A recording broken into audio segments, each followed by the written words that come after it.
everybody. Thanks for joining us. My name is Dave Bailey. This is Grief and Grace. Grief has so many faces, and is perhaps more than anything else the common human experience that ties us all together, regardless of race, color, creed, age, language. And so our goal with this Facebook Live is to be a space where we can learn more about and talk about grief in all of its multifaceted ways. And today I'm very excited to have Bruce Sanguin with us here again.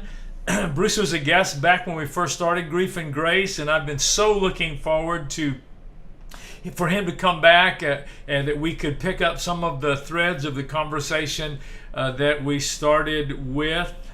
Bruce is a clinical fellow with the Canadian Association of Marriage and Family Therapy.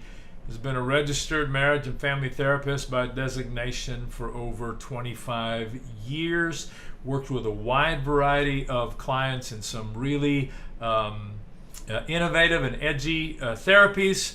And I met Bruce a couple of years ago when he was in Seattle to give a presentation, and his book, Dismantled, has had to use the word profound is not hyperbolic. It's had a profound effect on me. So Bruce, welcome. Yeah. Thanks, Dave. Great to be with you. Thank you. So on our last show, we started talking about the principles that your counseling practice is based on. And that's probably a good place to start, because we barely scratched the surface, and and ideas about resolving deep-seated grief and the relationship between grief and shame runs through all of them. So why don't we just start going through those? I'll put them up. We can just start at the top and we'll go through them one at a time, and I'm sure that the conversation will lead us in some interesting places. So the principles that your practice is built on, which is why I find your wisdom so winsome and gentle and wonderful. And it begins with self-love is the root of all healing. Mm-hmm. So, you want me to say something about that? I do. I want you to develop every one of these topics for us tonight. All right. Maybe just as a kind of prologue to getting going, I was just thinking about grief and how, both Jesus and the Buddha in those traditions were considered men of grief, like men who sometimes Jesus was identified with this figure in Elijah called the suffering servant, yes, of whom it is said he was a man of sorrow, acquainted with grief. And I think that's so important to remember, that those whom we consider to be full human beings, whether the Buddha or Jesus, were those, the Buddha himself was known as the compassionate one, and compassion means the capacity to suffer with. Yes. And so to be a person of sorrow is to know that a lot of what human life is about is loss. Yes. Right from the get-go, we come in from this other mysterious realm, which is formless, timeless, great freedom, unconditional love, and we're born into the world of time and space and form. And form, limitedness, right? Yep. Yeah, and there's a sense of already there's a sense of loss. It's like to be embodied is to lose the freedom of spirit, and then it's not that we don't stay connected to it, but there's a loss. And then there's the loss that comes with, we have to separate from our mothers at some point, which is a heartbreaking thing. And then there's the loss that comes from if we've suffered any kind of trauma or failures of love and our hearts are broken, we have this fall from grace, yes, which is deeply sorrowful.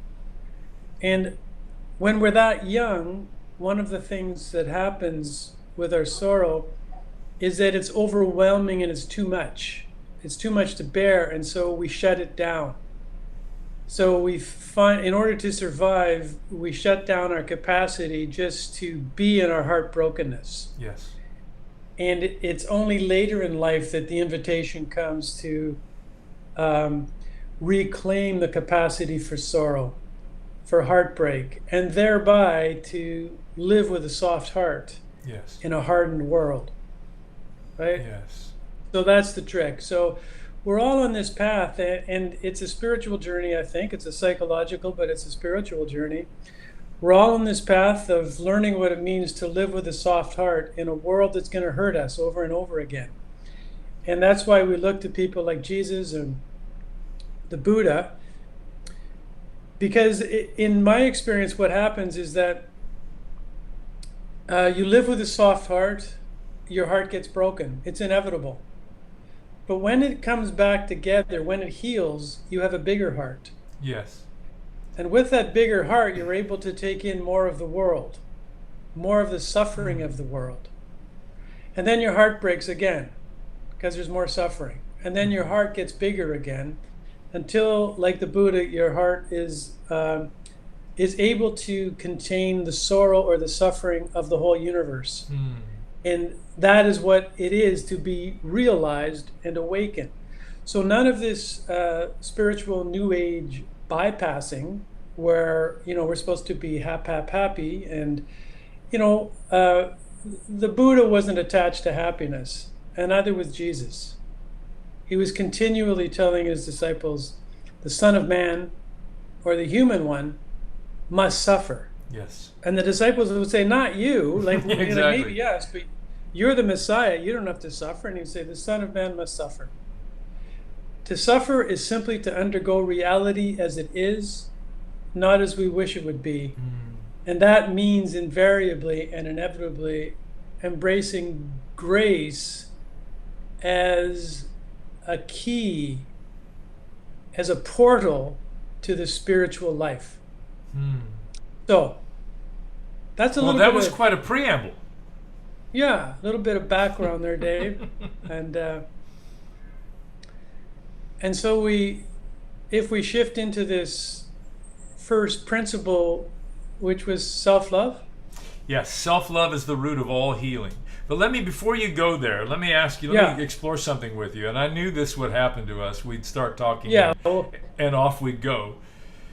Yeah. When you are hurt, when you have sadness in your life, when you have grief in your life, so many times we are either taught or somehow intrinsically we desire to move away from that pain. We just, right. If there was a continuum, if there was a road and grief is way down the road to our left, we're booking it to the right. Right. And to get the soft heart that you talked about, to get the open heart, when grief is down the road, or sadness is down the road, or loss is down the road, or brokenheartedness is down that road, that's the direction we move towards. That's the direction we move into, to let it teach us and train us and show us what it has to. But that's not an easy place. That's not an easy thing to do. I mean, even as a counselor and someone who understands those principles and someone who's committed to, acceptance and commitment therapy and all that kind of stuff, and sit one night and there's a tremendous sadness, and I know my therapist head says, move towards the sadness, Dave. And I'm like, right. No, I think I'm going to move towards the wine cabinet. Maybe that's the movement that I'll take instead. Yeah, well put. So true, brother. And I think what happens there, my understanding of what happens there is that I alluded to the fact that when we're younger, we don't have the resources to undergo reality in the form of heartbreak. Yes. And so we have a memory of it being unbearable. So that memory is unconscious, but we carry it. And yes. So when we approach it as adults, the memory comes up, I can't bear this. Yes. it's not true, but we don't know it's not true until we know it's not true. Wow. And then, like Jesus, we become men and women who are acquainted with grief. Wow. Yeah. Wow. That was worth the price of admission right there. All right, let's shut her down then. Yeah. So, self-love, the root of all healing. Yeah. Well, what I've found over the years is the pivot point of healing is when we shift from this place of self-contempt, self-loathing, self-hatred, to being willing to grieve for our loss. And as soon as grief comes back online for ourselves, Yes. like we see our heartbreak and we turn towards ourselves with tenderness and compassion, we go, oh, you poor guy, like, wow, you're really hurting, instead of a berating voice, or instead of the voice that says, or what's wrong with you, or the internalized voice of mother or father who says, straighten up or I'll give you something to cry about. Yes. So when we can get those voices out of our heads and actually turn towards ourselves with tenderness and self-compassion rather than self-loathing, healing starts to happen. Wow. We become effectively parents of our broken-hearted little self. Wow. We take reparent on ourselves. the task. Yes. Yeah. If we suffered heartbreak, and we give up, part of what happens there is we give up the fantasy that we're ever going to get the love from our parents or from whoever failed us. It's never going to happen. And until we really get that it's never going to happen, we're going to spend a lifetime reenacting the trauma, hoping that someone's going to see how hurt I am. Mm-hmm. Even as 50, 60-year-old men, we're going to be in our pathology. We're going to show the world unconsciously, see how much I hurt, but it's the little boy in me that wants to show the world that. And once we get that, okay, that's never going to happen, no one's coming to pick me up, then the grief starts. As long as the fantasy is in place, we keep hoping that somebody's going to make me feel better. Yes. Or I'll figure this puzzle out. I'll figure this puzzle out, and finally I'll be okay. I'll be okay when somehow I'll figure. Yeah. I'll figure out the meaning of life first. Mm-hmm. I'll read another book. I'll read Sanguin's book on Dismantled, and then I'll have it figured out, and then everything's going to be okay. But the royal road to healing is always grief.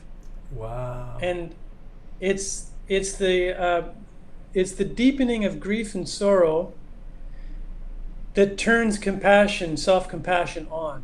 And until the suffering is deep enough, the compassion never replaces the self-hatred and the self-loathing.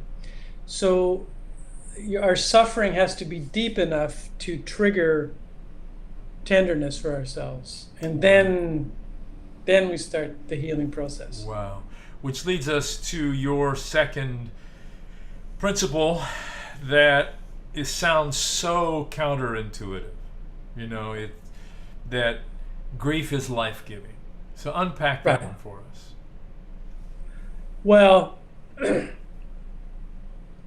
if we learn that our grief is unbearable, our heartbreak is unbearable as a kid, then we have to push it down, and it lodges in our bodies in various places. Like, for some people, the grief will get stuck in the throat because what they want to do is scream or cry or sob. Some people hold it in their backs, in their necks. My favorite holding place is in my hips. Interesting. Yeah, so it's different. It's different for everyone, but ungrieved sorrow is the etiology of a lot of disease.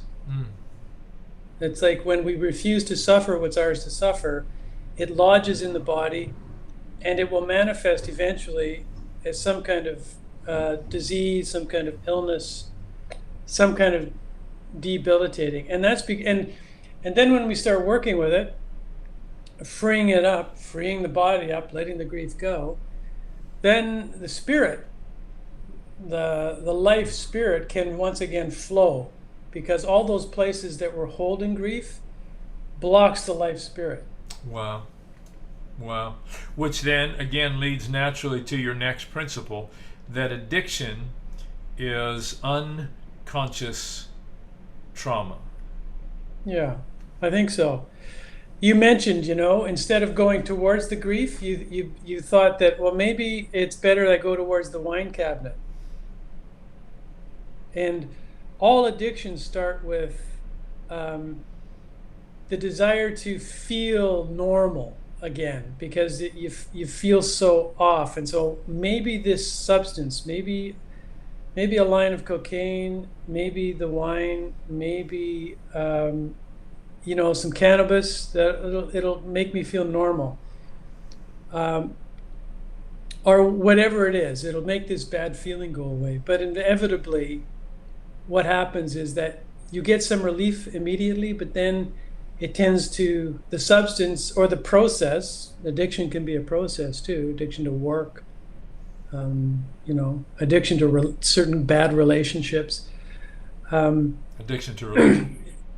Addiction to religion. Yeah, I mean, there's so many forms of addiction, but all are at the source of all of them is some kind of trauma, some kind of failure of love, and it both acts to anesthetize the pain of it, but it begins with, in the first place, there's a little bit of relief, isn't there?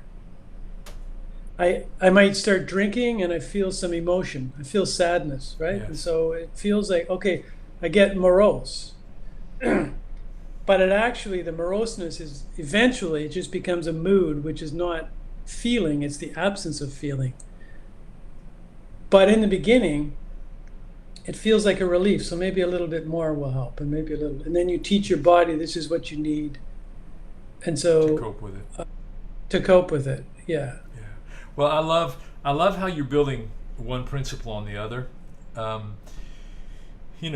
want to remind all of us, myself, all of us, that these are the principles that you use in your practice. So someone comes in struggling with an addiction, there's no judgment here.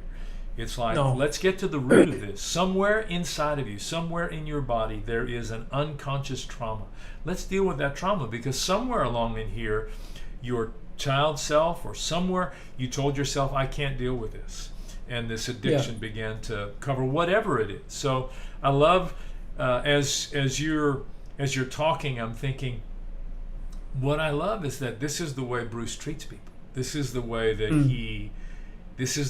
he unfolds potential for people. So your next principle is to take responsibility is to discover freedom. Yeah.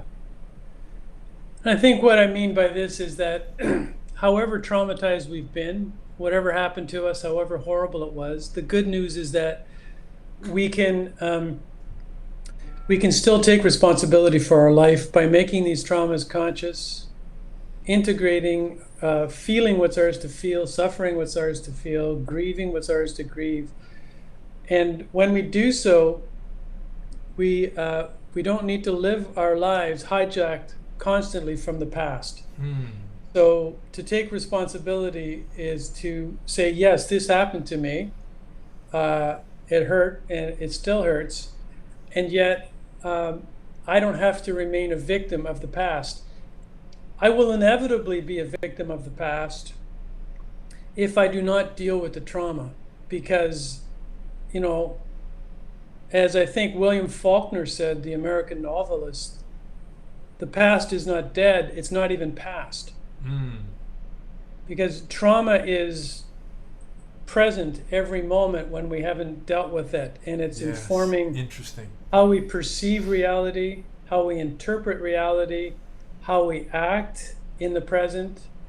And so we can never be truly free until we take responsibility. And in this sense, it's like, it's not okay to chronically blame circumstances blame people, even blame those who mistreated us forever, so that we can take solace in the victim position. Yes. At some point, we have to say, okay, I've got one life to live.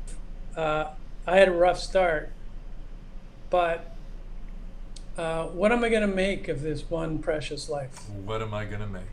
And again, leads into the next, your dignity is non-negotiable. Yeah. I think where this principle arises from is that if we were mistreated growing up in our families, there's a sense that we receive a blueprint, a status quo of how we are to be treated. And when we're on the receiving end of abuse, whether it's sexual abuse, physical abuse, emotional neglect, lovelessness,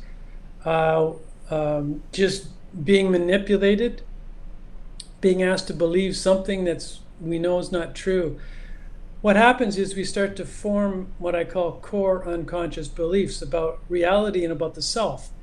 These unconscious beliefs take the form of I'm nobody, I'm wrong, I guess it's my fault, I'm bad, it's my fault, and they're unconscious, but they form a blueprint for how we interpret and the reality that we create. And it's not until we regain our dignity that we gain the courage to say to, once we've worked through this, essentially reclaiming your dignity means making a promise to yourself, never again. I never have to be treated like I was ever again. I'm not helpless. This isn't hopeless. I'm a person of integrity with a pure heart. I'm a radiant, beautiful being. And I was treated badly once, but never again. Not now. And Wow. I will be a warrior on behalf of myself to be treated with respect and dignity, especially by those who mistreated us. Yes. Yes. Again, leading into the next principle, becoming an individual takes courage. Yeah, there's a bit of a flow there, isn't there? Yes, there is. Almost like you run your entire practice on that flow. Yeah. Well, it's interesting how this is given to somebody, Yes. like I don't take responsibility for this. It's just like, this is what, anyways, that's beside the point. But essentially what I've discovered is that most families, maybe 90% of families, exist to create a false unity. Exist to make us believe that everything's all right when everything's not all right. Exists to make us feel like the only way to be part of this family unit, the only way to be loved, the only way to be worthwhile is to enter into a false unity and call it the nuclear family. Wow. Call it one big happy family. And I have to abandon myself to maintain the fantasy of unity. So to actually become an individual, that is to see clearly the story of my trauma, to see clearly the gaslighting that goes on in most families where, everything's fine. Yes. We're a good family. Everything's perfect. Like, what's wrong with you? Like, to see that clearly is to differentiate, or Jung called it individuate, so that now suddenly you have some perspective. And to be frank, you can call bullshit on the false narrative. Yes. And you can say to yourself, there's nothing in this world that is worth sacrificing my individuality for. No religion, no family unity, no state policy. Yes. I'm here to be an individual because the universe wants to discover itself in and through your uniqueness and my uniqueness. Wow. Say that again. The universe. I mean, I think the universe unfolds by us each taking our place in the world as unique individuals and expressing that, and then the universe realizes itself. But the universe can't realize itself if we continue to enact a false unity, which is to be a nice guy, to be a good guy, to whatever it takes to make you happy, to pretend we're all happy, that everything's fine when it's not. So to suddenly stand out from that and go, no, I'm going to be myself. Yes. That's my reason for being here, and it's only as I am myself that I'm actually available for relationship. Wow. Wow. Because if I'm enacting this false unity, there can be no relationship, because it's not two individuals, it's two people trying to manifest false unity. Yes. We hold up these little cardboard cutouts to each other and go, how do you like this? No, how do you like this? How do you like me so far? How do you like me so far? Exactly. How am I doing? Exactly. Humility, reverence, and gratitude are natural states. Yeah.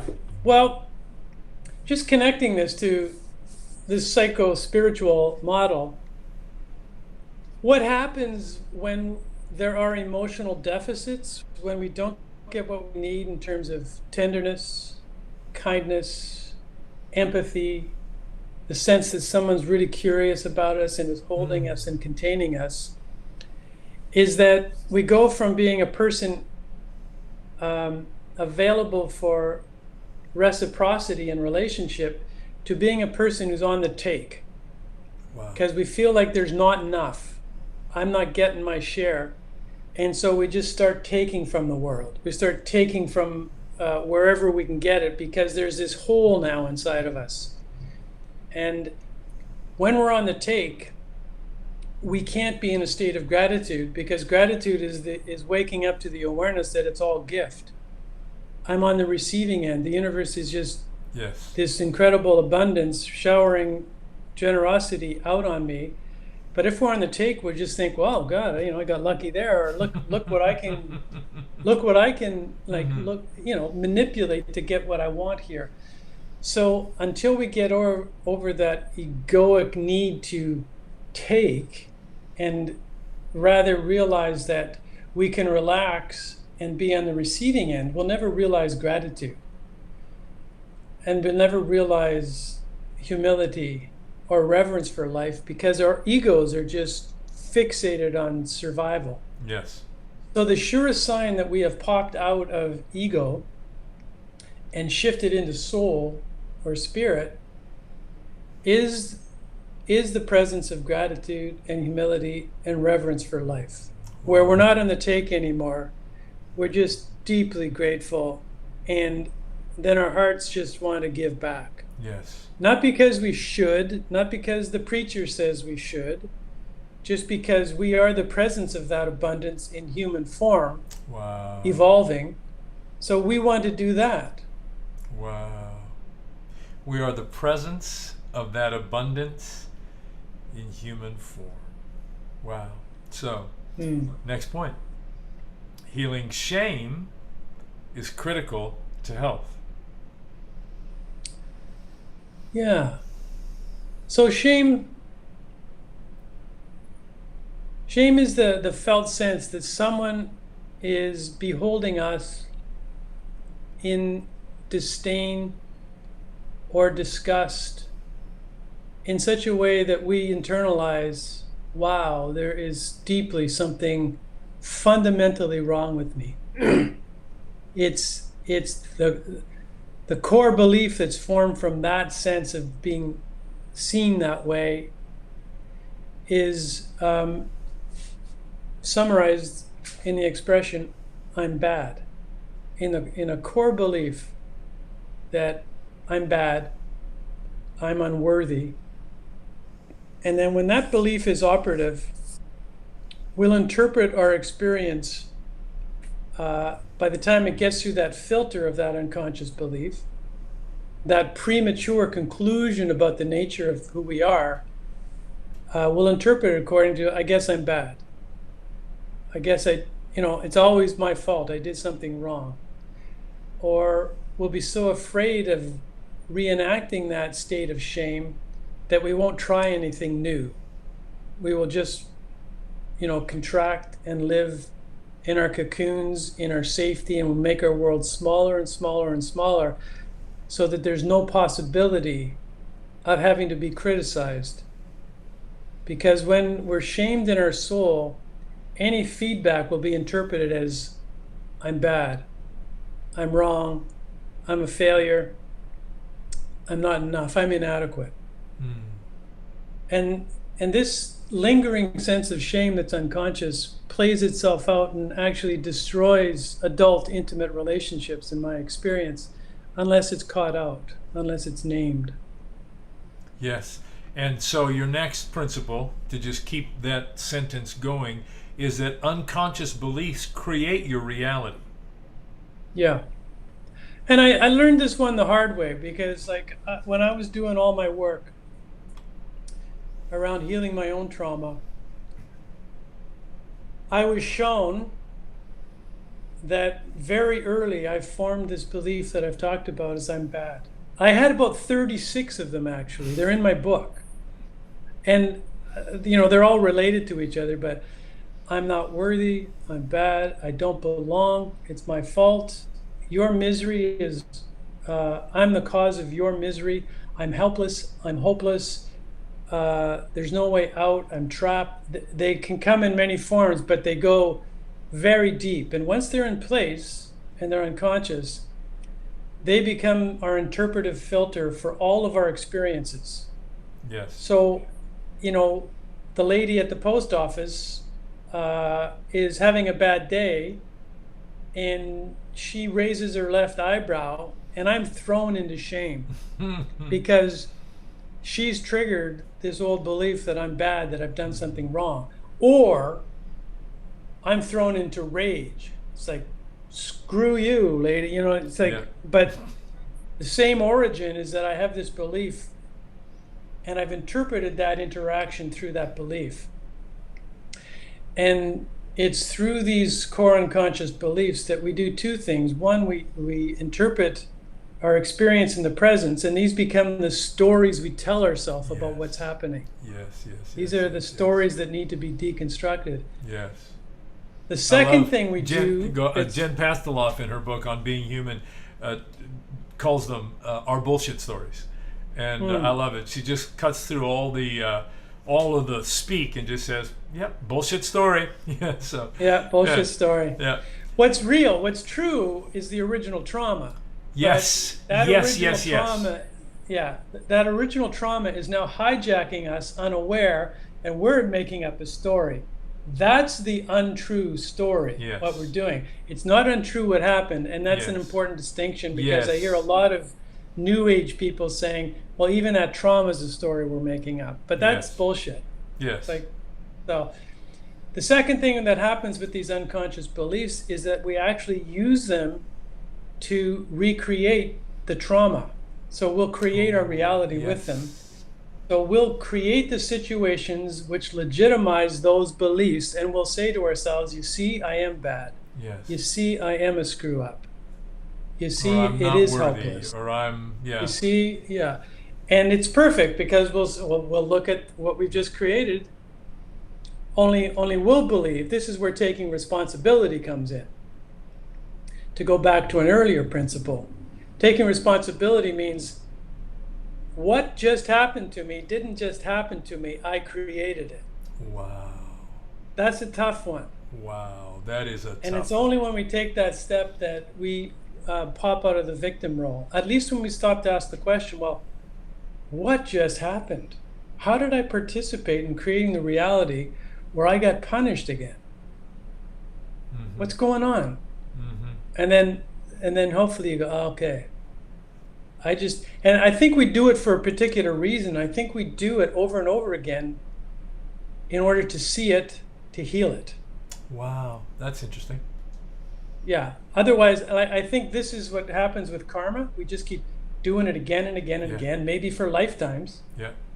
Reenacting. Until we actually see, okay, look what I just did. Yes.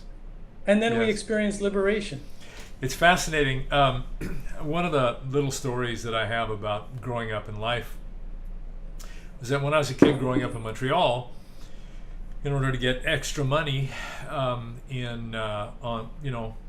would take my little red wagon. I'd go down to the local grocery store and I'd sit outside. And when, back in the day, ladies would come out with their grocery sacks, and I would offer to carry their groceries home. So they'd put their groceries in my, little, and the sort of the area that I lived in was all tenements, and people would walk 4 or 5 blocks to get their groceries and walk back, and might live on the 3rd floor of a tenement building.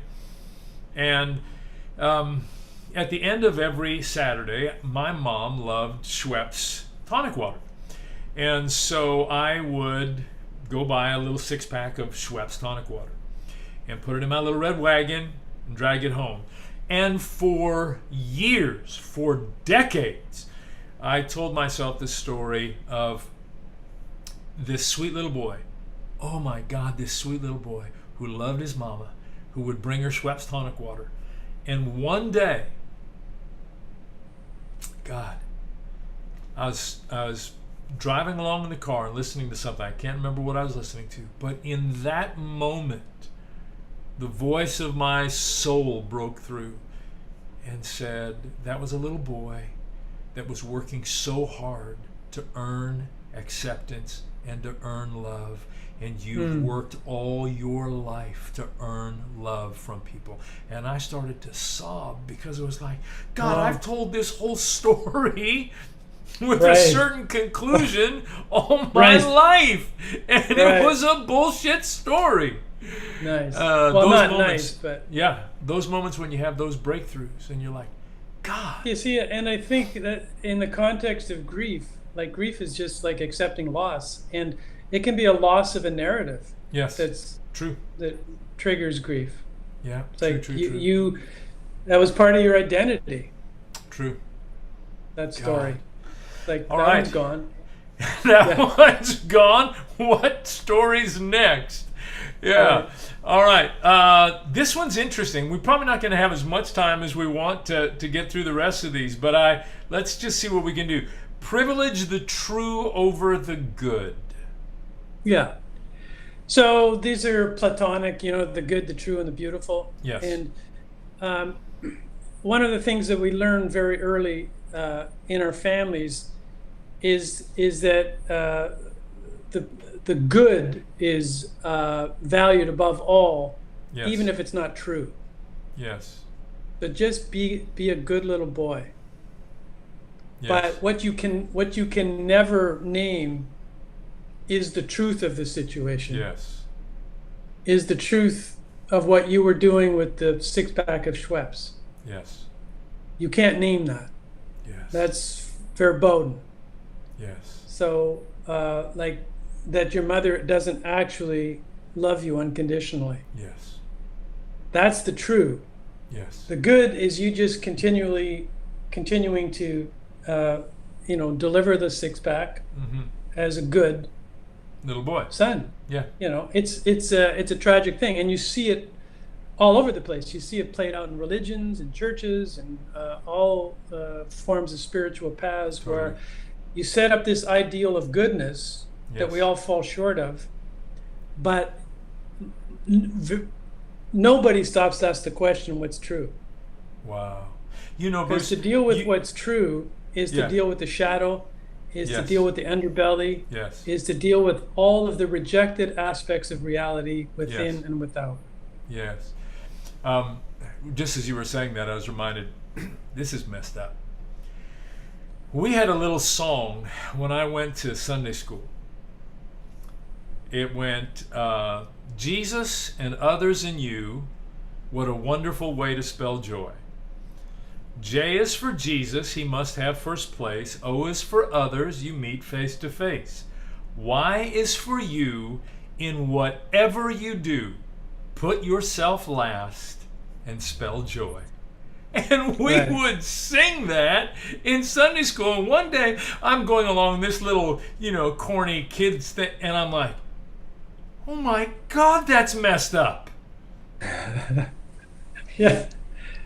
Yeah, it sure is. That whole thing of like, You is bad. This Yeah. is a thing, right? We experience trauma, a failure of love. We internalize a belief that we're bad. Yes. So, and then we go to church and the preacher says you're a sinner, and we go, how did he know? How It did just he it know? fits like, Exactly. on the Exactly. groove. It's just, of course. So, privilege the true over the good. That's mind-boggling. Your next principle, I love it because these are kind of like we're going deep inside the psyche, and now we're starting to reestablish. Endure Yeah. nothing and nobody. Yeah. So, like, for many of us, childhood was something to endure. In a sense, it was a form of torture. There was emotional abuse, physical abuse, sexual abuse.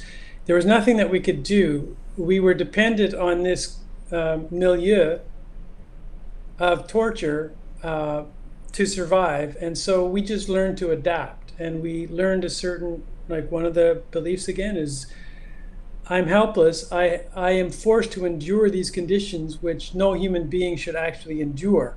Yes. And that can translate as an adult into being in all kinds of situations where people are, where we might just be bored, Yes. or somebody is abusive, or the sermon really sucks, and or or we're out with friends and there's nothing that's lighting us up. And this principle is simply, if you find yourself enduring a situation or enduring another person, push your chair back from the table and leave. You are a free human being. In other words, don't be good, because you and I both know what it's like to feel like if we ever got a hint that the person we were with was just enduring us for even 30 seconds, we'd go, bugger off. Yeah. Bugger off. You don't want to be with me? Get out of here. And so just apply it to ourselves. Realize that we're free. We don't have to reenact the conditions where we were trapped. Wow. That gets the life energy going. Yes. It's not selfish. We're not being good people by enduring another human being. Yes. We're actually being patronizing. Yes. We do not have to caretake other people's pathologies. No. And most churches, in my experience, organize around people, the unhealthiest people's pathologies. Yes. Wow. Oh, God. You have to endure them to be Christian. Yes. We could do a whole show coming out of other people's pathologies. All right. Yeah. I love this. One last principle: replace self-improvement with self-acceptance. Yeah.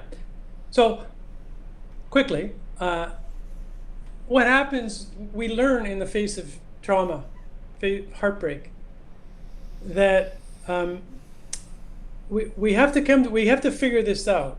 Either the person doing this to me is a failure, or I'm a failure. Either they're bad or I'm bad. If they're bad, I'm screwed because my life depends on them. So faced with that choice, 99 times out of 100, we're going to come to the conclusion, I'm bad. It's my fault. Yes. Right? Just read the principle again. The principle is replace self-improvement with self-acceptance.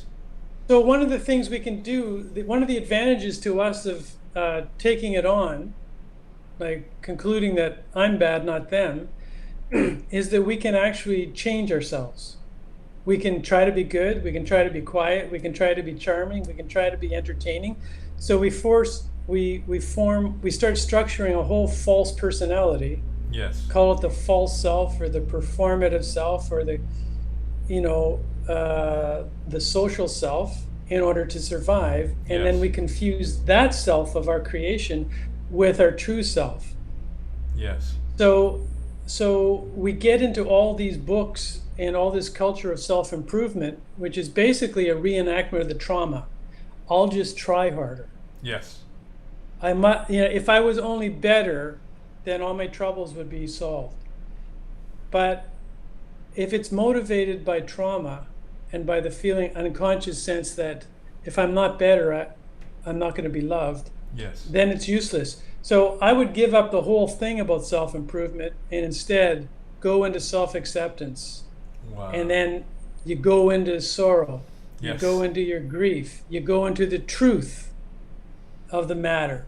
Wow. So the therapeutic process is, like, if someone comes to see me, I'll say, well, like, stop trying to improve yourself. Yes. Stop trying to be better. Where did you learn that you had to be better? Who said you were wrong? I mean, Yes. who said there was something wrong with you? Be yourself. Yes. And that means dropping, letting go of willfulness and embracing the willingness to go deep Wow. and to find that self-compassion. Wow.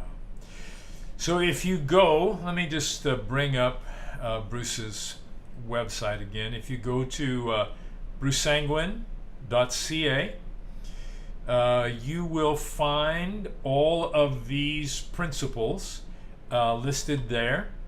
And you can, these are all clickable. So they have articles after them. You can go, you can click on this, you can go through.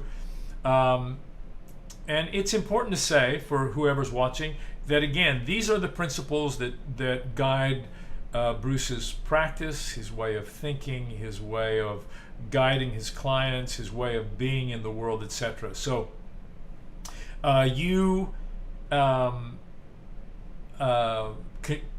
in this climate, you continue to take clients. You do a lot of Zoom. Yeah, it's primarily Zoom now. Yes. Okay. So, what the good part about that, obviously, is you can do clients from all around the world. So again, it's brucesanguin.ca. You can go to that website. You can get more information. You can get a phone number, and you can, connect there if you would like to, be a part of that. Bruce, this was rich. Thank you. I can't tell you how much I appreciated you coming back. And we've left a few threads hanging so that we can do this again in a couple of months. And we'll pick this up. We'll talk about, maybe we'll have a good session about religion and grief. And but, I just love your heart. I just love your heart. And I'm so thankful that you were a part of tonight. Thank you. Thank you, my friend. Yeah, all righty. I hope this has been a help. Even after this live is over, you can still leave comments or questions. I'll be coming back to interact with those, review the comments, etc. as we go forward. So please feel free to do that. Don't forget to click on live notifications so that you can get a reminder whenever it is that we're going live. And if you've gotten some value out of this tonight, please feel free to share it on all your social media platforms. And don't forget to leave a comment below. So thank you. Join us next Monday, October 19th, when my guest will be Shelby Forsythia, author of the new book, Your Grief, Your Way, a year of practical guidance and comfort after loss. It is an amazing, amazing project, and I know that you will love it. So we'll see you next Monday. Stay safe, everybody.